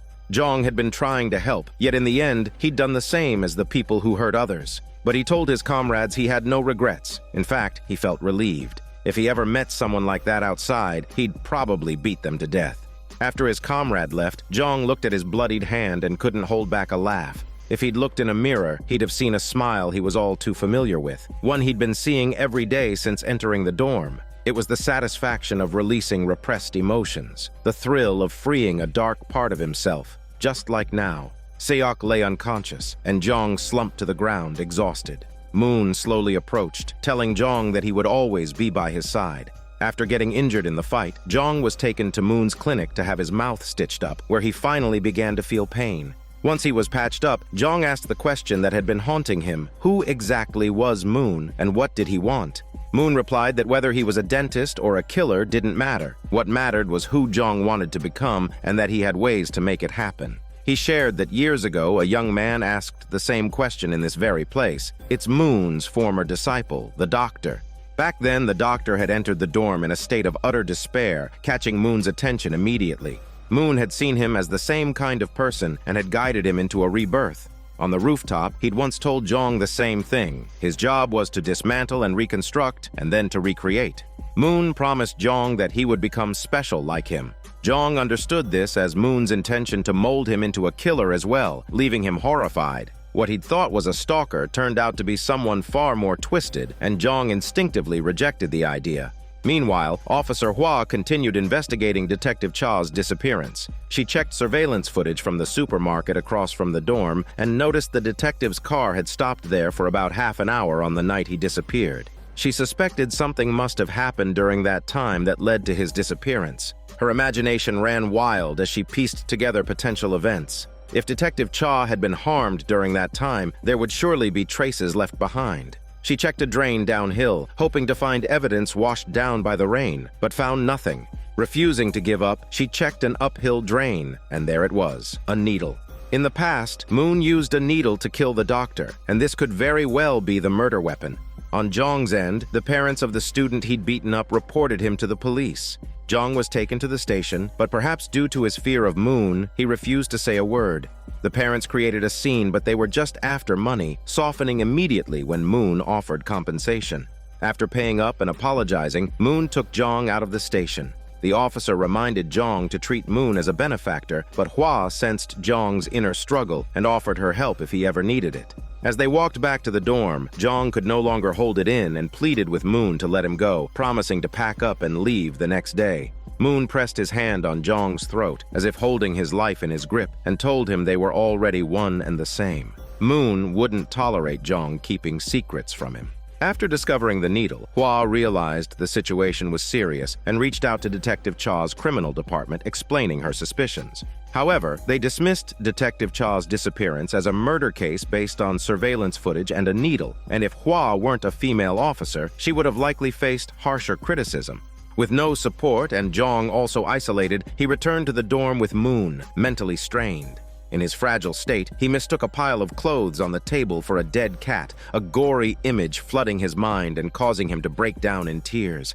He curled up on the bed, haunted by everyone's words, his colleagues' harsh remarks, his girlfriend's lack of understanding, and Moon's relentless pressure. Each person's words gradually pushed him closer to hell. Off her night shift, Hua wasn't giving up either. She noticed an intersection had surveillance, and after a thorough review, she saw Detective Cha's car turning onto a road that led up a mountain with no exits, the exact path the dorm trio had used to dump bodies. Later, the car was found burnt out, a one-way journey with no return. After enduring a sleepless night, Jong's mental state the next day was evident. So when the chubby colleague asked why he'd smashed the keyboard, Jong punched him without hesitation, showing that he'd not only lost control of his emotions, but had stopped trying to control them altogether. Jay tried to talk to Jong, but quickly shifted the topic to his girlfriend, which only fueled Jong's anger. He warned Jay to watch himself if he wanted to stay safe, leaving Jay too stunned to respond. Jong left the office in a daze, questioning how he'd become this person. He felt like a walking corpse, but realized one thing. Whether he'd acted as a sadistic instructor in the military or punched an innocent coworker, he'd felt a twisted satisfaction, a thrill he knew he shouldn't have but couldn't ignore. The chubby colleague was sent to the hospital, and his mother tearfully told the journalist that her son had always been bullied, that he was simply too meek. The chubby colleague confided to the journalist, calling Jong a psychopath. Sensing a potential story, the journalist scheduled a meeting with Jay that evening at the office. Realizing she couldn't rely on the police, Hua secretly asked her aunt, who worked in the National Crime Lab, to examine the needle. Although the DNA on it didn't match Detective Cha, it contained a dental anesthetic called articaine. The aunt asked what she was investigating, so Hua shared her suspicions over the serial cases, all combined with the disturbing behavior of Bach and the twins. Hua was convinced they were a criminal gang, and if no one stopped them, more people would get hurt. Unable to convince the police, she decided to take matters into her own hands. That night, Jong found himself walking back to the dorm without realizing it. Jay followed him, saying they needed to have a serious talk, but his talk was just more lecturing. Jay claimed he thought of Jong as a brother and didn't want to see him go down the wrong path. Yet he'd called Jong's girlfriend to join, clearly intending to embarrass Jong. Jay went further, goading Jong by asking if he felt threatened, worried that his girlfriend would be taken from him. Hearing this, Jong grabbed a bottle and his girlfriend had to hold him back. At that moment, Moon appeared, turning the love triangle into a four-sided mess. Coldly, Moon exposed Jay's true nature, accusing him of using Jong for cheap labor while scheming to steal his girlfriend. He described Jae as hypocritical and always flaunting his car keys in his shirt pocket. Disgusted by Jae's personality, Jong wasn't afraid of him, but he was terrified of offending Moon. He quickly dragged Moon outside, once again pleading with him to leave him alone. Moon's tone, as always, was disturbingly affectionate, saying he'd never let anyone he desired slip away. He asked Jong if seeing his girlfriend step out of Jae's car made him want to kill him. Jong didn't respond, but his answer was clear in his mind. Perhaps sensing Jong's genuine fear, Jae changed his approach. He gave Jong time off, money for a hotel stay, and even suggested he avoid the dorm that night. Jong warned Jae to be careful, but Jae took it as a threat rather than a genuine warning. On the way to the hotel, Jong finally broke down, tearfully confiding in his girlfriend that Moon was truly terrifying. Despite staying at the hotel, Jong couldn't shake his anxiety. He realized it wasn't the location. It was as if every place he went turned into hell. His fears soon materialized. Jae was followed to the office by Moon, who took him down with a needle and then crushed him to death in a fit of rage, something he'd never done impulsively before. But Jong was special to him. Showing off in front of him was a death sentence. After killing him, Moon used Jae's phone to text Jong's girlfriend, trying to find out where she was. This time, the girl was cautious and didn't share her location. Without pressing further, Moon called Duke to clean up the scene. But what Moon didn't realize was that the journalist, who had been waiting for Jae, had witnessed everything. The murder was big news, and the journalist's first thought was to report it and earn some praise from his boss, dialing his superior right away. But as he fantasized about his year-end bonus, Duke arrived, overhearing the call, and the journalist's fate would be tragic. Back at the dorm, Duke reported the job was done, smiling on the outside, but wishing he could shoot Moon. Later that night, Seok encountered Moon in the dining hall, who invited him to try the dorm's raw marinated meat. Unlike Jong's reaction, Seok ate heartily, finding Moon strangely likable. Alcohol and meat had Seok warming up to Moon, who went from a creepy guy to a cool brother in his eyes. Soon, Joe and Duke joined in, making dark jokes and giving Seok strange looks, just as Jong had described. Seok wanted to tell Jong about his unsettling experience, but his call couldn't get through. As he passed the 4th floor, Seok remembered Jong mentioning strange noises coming from there and decided to take a look. After wandering around for a while, he indeed heard a noise. Duke and Joe entered carrying a body bag. It was probably Jae's body. Realizing something was wrong, Seok prepared to sneak out. But just then, he heard the sound of a bouncing ball behind him, the very ball Moon often played with. Moon emerged from the shadows wearing his trademark smile. The three of them surrounded Seok, who finally began to feel fear, but by then Moon was already lunging at him with a hammer. Although Jong temporarily hid in a hotel, Moon's presence haunted him, pushing him to the brink of madness. In a hallucination, Jong nearly mistook his girlfriend for Moon and almost killed her. Terrified, the girl had reached her limit. She couldn't listen to anything Jong said anymore. She'd waited for him to adapt to Seoul, hoping he'd overcome his struggles, but now he seemed to have completely lost his mind. Unable to endure it any longer, the girl suggested they take a break. Meanwhile, Officer Hua continued investigating Detective Cha's disappearance. She discovered that after the detective's car went up the mountain, it never came back down. Following his route that night, she found a secluded grassy area deep in the mountains where an abandoned gas can lay. Hua recognized it as the same gas can she'd seen during her search of the dorm trio's car. Following further, she found the burned-out car, with the vehicle's identification number barely visible. She immediately called her colleagues for assistance and reported the discovery to the criminal department. Previously, when Hua had asked them to look for Detective Cha, they dismissed her concerns. But now, with the burned car, they acted preemptively, accusing her of jumping to conclusions over a needle. Moments later, however, they were silenced when they received word that a body had been found with injection marks on the neck. This was likely Jae's body, since Duke hadn't properly disposed of it in his careless attitude toward work, leading to its quick discovery. After his girlfriend left, Jong finally checked his phone and found that Seok had sent him a message saying he was drinking with Moon, but had gone silent since. When Jong tried calling back, the phone was already turned off. Though he dreaded returning to the dorm, he feared for Seok's safety, so he grabbed the knife he'd taken earlier and headed back to the dorm. All he could think of was getting Seok out of there. As he climbed the stairs, an elderly woman complained about the strange noises coming from the dorm, making Jong even more uneasy. But when he reached Seok's room, he found him safe and sound, smiling awkwardly at him. Angry, Jong chided him for not answering his phone and playing such a joke. For a moment, he suspected Seok had joined forces with the others, as he kept insisting the dorm wasn't that bad and encouraging Jong to stay. This only confirmed Jong's suspicions. To him, Seok had already become one of them. He turned and walked away, not noticing the fear and desperation in Seok's eyes. As soon as Jong left, Moon emerged from behind the door. This had all been a final test for Seok. He'd been tasked with convincing Jong to stay. Failing his mission, he now faced the consequences. Downstairs, Joe found He in a state of complete torment. He'd assumed He had died long ago, not realizing Bok had kept him alive as a plaything, the worst fate of all the victims. After a few drinks, Joe couldn't resist his urge to mutilate and stabbed He. In pain, He fought back, knocking Joe down, who angrily smashed a bottle over his head to knock him out. Just as he was about to kill him, his video phone rang. It was his parole officer. Joe was under electronic monitoring with an ankle bracelet specifically issued to individuals with a history of child molestation. The officer warned that if the device's battery died, officers would be dispatched within 10 minutes. Joe quickly made an excuse to charge it, only to bump into Bok. He even made lewd remarks to her, to which she smiled and asked if he knew how her ex-husband had died. She explained that he went blind and then fell down the stairs, warning Joe to watch his step. Considering Bok's history of insurance scams, it's not hard to imagine what she did. Joe couldn't help but mutter that she was crazy. Hua left the crime scene and returned to the investigation department. The detectives were still relentlessly questioning the witnesses.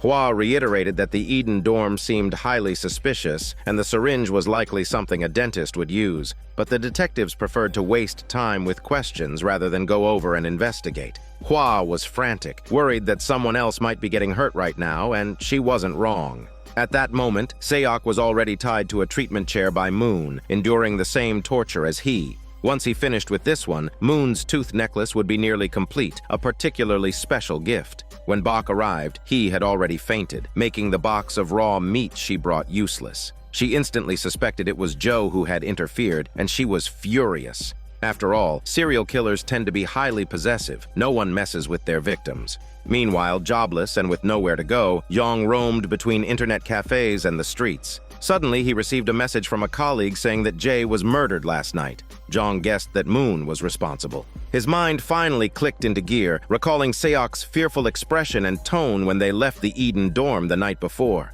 Moon was probably lurking nearby then. Jong quickly called the police to report a serial murder at the Eden dorm, but the police asked if he had witnessed it himself, and even suggested he might be drunk and filing a false report. Their response left him speechless.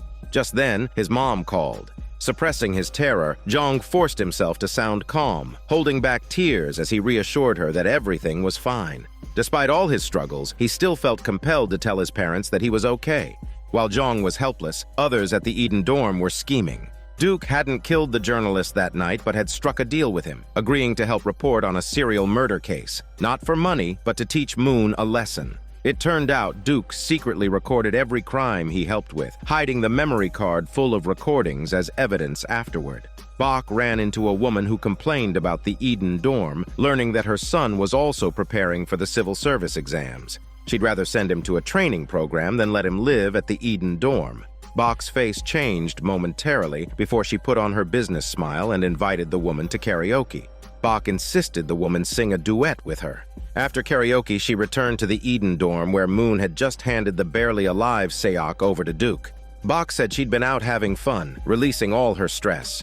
Duke selected his tools while saying to the bloodied Seok that he couldn't understand what was so special about Jong, someone who even made Moon kill his own brother. As Duke grew more frustrated, he started kicking Seok. After letting off steam, he suggested playing a game of chase with Seok. Seok thought he had a chance to escape, but after barely making it out, he chose to seek Bok's help. Bok pretended to help him hide while secretly taunting him with Duke, toying with their prey. After torturing Seok, Duke arranged to meet the journalist at a secluded spot. The journalist promised to publish the story that night after receiving the evidence, then started working on the article right there, completely absorbed and oblivious to the fact that Moon had been tailing him. Moon swiftly slit the journalist's throat, took his laptop, and then used a public phone to report the crime to the police. Hua, the patrol officer on duty, was the first to arrive at the scene. The sight was so gruesome that she couldn't help but vomit.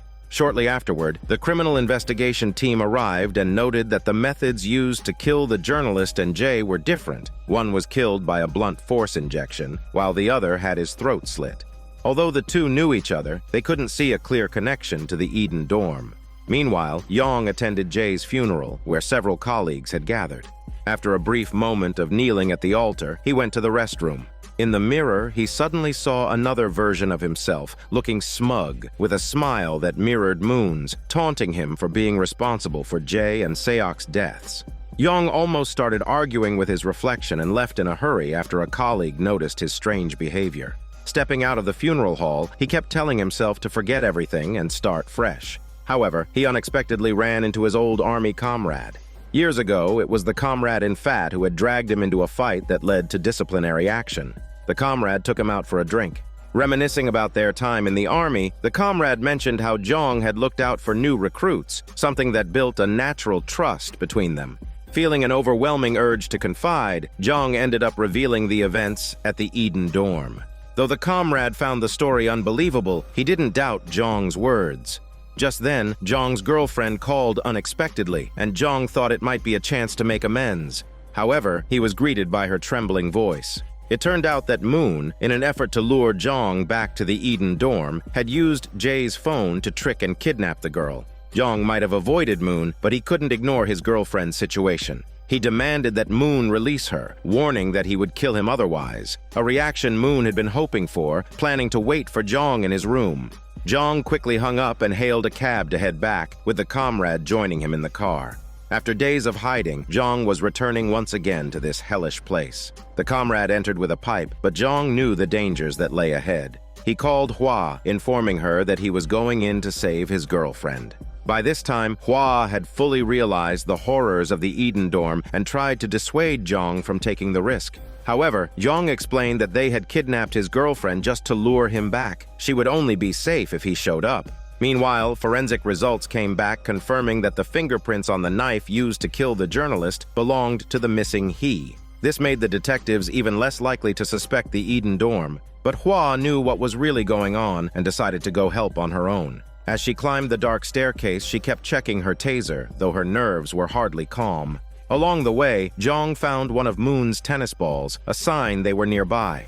Jong entered his room, and in the dark, the computer screen flickered, displaying a message that they had been waiting for him. But as Jong entered, he found the comrade sound asleep on his bed. It turned out that the comrade had unknowingly drunk the poisoned beverage on Jong's desk. Suddenly, the door was hacked open by Duke with an axe, and Moon entered with his duo, saying they wanted to play a hide-and-seek game with Jong. He tossed his girlfriend's phone charm to the floor, the charm Jong had won when he first arrived in Seoul, his only gift to his girlfriend. The comrade, feeling dizzy, was stunned in place, making him perfect entertainment for the duo. Moon then dragged Jong into the next room, where Jong fought back clumsily, no match for Moon's strength, and was quickly kicked out of the room, dragged along the hallway.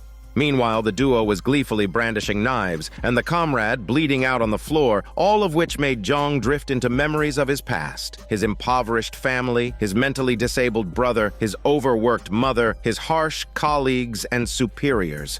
The harsh reality that he had wanted so desperately to escape was starting to feel like heaven compared to the hell he found himself in now. Moon brought Jong up to the fourth-floor operating room, where Jong's girlfriend lay unconscious on a hospital bed. Holding up his tooth necklace, Moon announced that he had brought her here to complete the final piece, her tooth. Then he put the necklace on Jong, telling him to obey from now on if he wanted to experience real fun. Meanwhile, Officer Hua arrived at the Eden dorm, bursting in with her taser drawn. Bok even joked with her. When Hua called out for Jong and got no response, she picked up a call from a colleague. Bok glanced sideways, signaling for Duke to ambush her. Fortunately, Hua reacted quickly, tasing Duke on the spot. However, Bok then knocked Hua out and called to scold Duke harshly, ordering him to lock Hua's sexy body in the basement, right alongside he. The duo went to deal with Hua's police car, while Bok stayed behind to stall the cops. Confident in her acting skills, Bok knew that even if the police came looking for Hua, they would be no match for her deception. True to her word, when the detectives arrived, she played the victim, claiming Hua barged into the Eden dorm and even knocked her into the wall. Although the junior officer didn't buy it, the senior partner was fooled. Without a search warrant, they couldn't investigate further, and with Bok's constant complaints, they left empty-handed. Hua regained consciousness and felt around, finding a shard of glass from a broken bottle. She prepared to cut the tape binding her hands to escape. Just then, Joe entered, leering at her with lust and attempting to have a baby with her. Hua seized the chance, using the glass to slash his eye, but with her hands still bound, she was no match for him and was knocked out again. Joe struggled to escape, only to run straight into Bok. Last time, she hadn't caught him red-handed, but this time, there was no denying it. Joe tried to laugh it off, saying they were all family here and she should not make a big deal out of it. That comment didn't help. Bok never shared her belongings with anyone. She splashed a basin of hot water over him, then cracked his skull with a wrench. Joe tried to fight back, but Bok toyed with him like a dog, letting him flail around until she finally delivered a fatal blow. Before he died, she couldn't resist lecturing him on the importance of not touching others' things. Hua, pretending to be unconscious, was already frozen in terror from the noise outside. After finishing him off, Bok ran into Moon in the stairwell. It was clear that they couldn't stay here any longer. Moon had brought too much attention. Moon reminded her that she had raised him, so she should trust him. This exchange revealed the twisted relationship between them and gave insight into why Moon turned out the way he did. Undoubtedly, Bok had toyed with him just as much when he was young. Bok then suggested they should deal with Jong as quickly as possible. Moon told her Jong was in the kitchen, leaving her to go look. She searched the kitchen in vain, and when she turned around, Moon split her greasy head open with an axe. She died with the bitter regret of not being able to kill her toy herself. Giving someone else the satisfaction was worse than death. And so both Joe and Bok met their end, leaving only Duke. He had just realized that the journalist hadn't published any story, and the journalist himself was dead. Knowing his plans were exposed, he had no choice but to confront Moon head-on. They fought it out on the rooftop in a climactic showdown. Though Duke managed to stab Moon once, the knife didn't go deep enough. Moon took the chance to slash Duke's throat, then repeatedly stabbed him until he was dead like a piece of soap. The entire process was disturbingly playful, like a twisted game of claw machine. While they were locked in this mutual destruction, Hua and Jong managed to free themselves. Hua stayed clear-headed and realized he was still breathing nearby. Recalling the shackles Joe wore, she reached for a wrench on the ground and broke them. Minutes later, the local police received an alert from the sex offender monitoring center, reporting that Joe's electronic signal had gone offline and advising them to check it out. By this point, only Jong and Moon remained in the Eden dorm, fighting their way from the hallway to the operating room. Exhausted, Jong collapsed onto a table, grabbing a scalpel and using it in one last grapple to slash Moon's neck. Moon finally fell to the floor. Before he died, Jong asked him why the hell he did all these. Moon replied that these things didn't need a reason. Human nature was inherently dark. As long as people found something repulsive, they would tear each other apart. Jong realized he had felt a twisted sense of satisfaction watching these people die. In his final moments, Moon whispered that he would be with Jong forever. Jong, truly his masterpiece, then finished him off with repeated stabs, bringing this hellish battle to an end. In the pouring rain, police cars finally arrived, rescuing the 4 survivors and taking Jong away in an ambulance. Hua was relieved that he had survived. In the aftermath, the dental clinic and Jay's company were shut down, and the news quickly revealed that the Eden gang was behind a series of murders. Their history of killing stretched back to an orphanage 20 years prior. Jong, although implicated in Moon's death, was largely seen as a victim, while he helped confirm that Jong wasn't involved in the killings. Jong's colleagues had mixed opinions about him. Some described him as usually introverted but prone to emotional outbursts when drinking. Others mentioned they'd heard him talking to himself as though he was afraid to go home. The chubby colleague thought Jong was dangerous and suspected he was involved with the people at the Eden dorm. Ultimately, it was Hua's testimony that proved crucial, showing that Jong had returned to the Eden dorm solely to rescue his girlfriend. She also inquired with the detectives about the details of that night. Apart from her memory of hearing Bok and Joe fighting while she was unconscious, all the other victims were killed by Moon. Jong would most likely be acquitted on grounds of self-defense. However, one detective asked Hua whether she'd actually seen Bok kill Joe. Hua admitted she hadn't opened her eyes at the time but had heard the sounds. The detective then pointed out that the murder methods used by individuals at the Eden dorm were somewhat strange. Previous crimes had been expertly executed, with the crime scenes meticulously cleaned and the methods highly professional. This time, though, the killings looked amateurish, an inconsistency with past patterns. Hua was puzzled by this and decided to visit Jong's girlfriend in the hospital, asking if she had seen Jong killed Moon on the 4th floor. The girl admitted she hadn't seen it, but she had overheard Jong talking to himself. Hua eagerly asked what he'd been saying, and the girl's mind flashed with fragmented memories. After Moon had fallen, Jong had grabbed his own neck, pointing at the empty air and saying that he hadn't done any of it, as if in a split personality. But, wanting to protect Jong, his girlfriend claimed she couldn't remember. Hua then visited Jong, informing him that he had testified on his behalf and that the police would likely handle his case as self-defense. Jong, seemingly lost in thought, watched a young boy in the distance helping his friend up. Hua smiled, commenting on the kindness of children, but Jong questioned her, asking whether there was truly a boundary between good and evil, a question Hua couldn't answer. She pressed him again about that night, but Jong seemed reluctant to discuss it, excusing himself to go right and bidding Hua a hasty farewell without a smelly kiss. Not long after leaving, Hua remembered she had forgotten to return something and headed back to the hospital. As she stepped into the elevator, she had a fleeting vision of Moon's shadow, hidden among the crowd just as he had been before. She dismissed it as her imagination and went to Jong's room to return a book with his name on it, the very same book that Moon had read countless times. When Jong took it, the tooth necklace on his wrist jingled, triggering a buried memory in Hua's mind. She realized she had heard this sound during Zhou's murder, and suddenly an alternate truth pieced itself together, revealing that Jong had killed everyone at the Eden dorm, including Zhou, Bach, and Duke. He'd used multiple weapons and methods, making it look like an amateur's work. In the end, he'd finished off Moon, just as Moon had wanted, calling Jong his masterpiece. Although Hua pieced together this theory, it was impossible to confirm, leaving her no choice but to accept the official truth. As she left the hospital, she felt as though a shadow was following her, perhaps the lingering effect of the darkness Moon had imprinted on everyone's hearts. Meanwhile, Jong typed rapidly, his mind replaying the events of that night. He remembered Moon telling him that he could survive, but only if he killed everyone else. Jong, as if under a spell, came to believe those people deserved to die, finding a twisted pleasure in the act. He couldn't resist the urges within, filling the screen with cursing words. As Moon had said, from the moment he descended into hell, they would be together forever. The tooth necklace and the book were the ultimate symbols of him as Moon's successor. In Moon's view, as echoed by a line from the book, true living wasn't just breathing but leaving traces of oneself in the world, seeing the footprints one had left, and recognizing them as one's own. Moon left his mark on the world in his own way, believing that he was immortal as long as his thoughts were carried forward by others. This is Daniel CC Movie Channel. Stay safe and enjoy your day.